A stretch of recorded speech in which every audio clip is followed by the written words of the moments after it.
اگر تو دروازے سے نکلی اعلیٰ حضرت امام اہل سنت مجدد دین و ملت میرے اعلیٰ حضرت سے کسی نے پوچھا تھا کہ حضرت جی بی بی نعت پڑھ سکتی ہے؟ فتاوی رضویہ کی 14ویں جلد بی بی میلاد پڑھ سکتی ہے؟ میلاد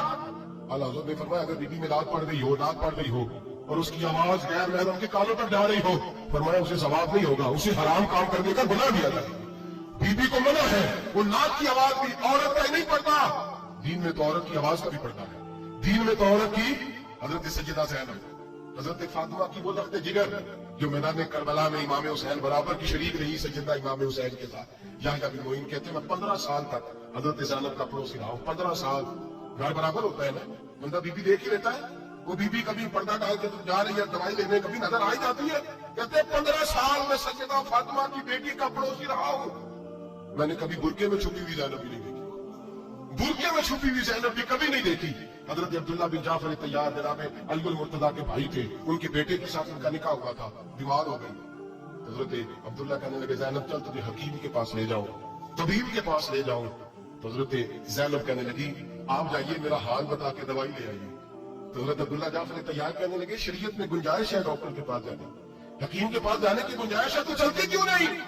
تو حضرت زینب کہنے لگی شریعت میں گنجائش تو ہے پر عبداللہ میری مجبوری یہ ہے کہ میں فاطمہ کی بیٹی ہوں،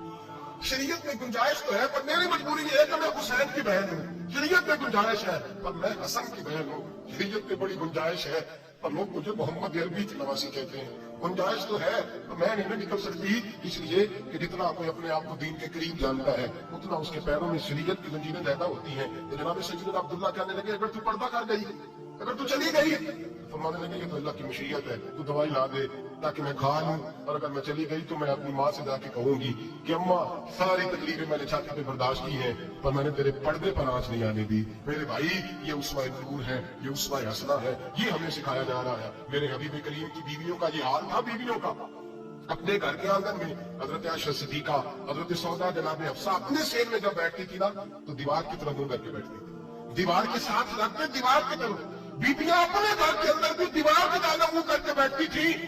لوگ پوچھتی، بیویاں پوچھتی کہ اپنے گھر میں بھی دیوار کو منہ کرنے کا مطلب کہتی ہو سکتا ہے کہ چھت پہ چڑھے اچانک نظر پڑے تو ہم چاہتی ہیں پھر بھی ہمارا چہرہ نظر نہ آئے اسے، پھر بھی ہمارا چہرہ نظر، ہم اپنے گھر کے اندر بھی پابند رہتی ہیں کہ ہمارے چہرے نظر نہ آئے۔ خدا را بڑے پیسے زندگی میں لٹائے ہیں، 1,000 1,500 برقعے پہ بھی خرچ کرو، وہ گھر لے جاؤ، وہ اماں کو بھی دو، بہن کو بھی دو، بیوی کو بھی دو، اس کو کوئی پہن لے، اس لیے کہ جب تو حضرت فاطمہ کے طریقے کا پردہ کرے گی تو تیرے آنگن میں سیدہ زینب کی طرح کی بیٹیاں پیدا ہوگی، وہ اس سنت پہ چلنے والی بیٹیاں تیرے آنگن میں آئیں گی۔ خدا را میرے بھائی آج نیت کرو، یہ ارادہ کرو اور اپنے گھروں کو پردے کا پابند بناؤ۔ اگر ایک بیٹی پردہ دار ہو گئی تو کئی خاندان پردہ دار ہو جائیں گے، اگر ایک بیٹی پردہ دار ہو گئی تو کئی گھرانے سنوریں گے، کئی جگہ پہ نور پھیلے گا۔ اے عرش کے مالک، اے میرے محبوب کے خدا، تجھے واسطہ ہے میرے محبوب کی بیویوں کا اور تجھے صدقہ حضور کی شہزادیوں کا، اے اللہ اتنا کرم برسا، اتنی رحمت برسا کہ میرے وطن کی بیٹیاں اور میرے وطن کی مائیں بہنیں بچیاں یہ سمجھ جائیں کہ ہماری نجات صرف حضرت فاطمہ کے برقعے میں ہے،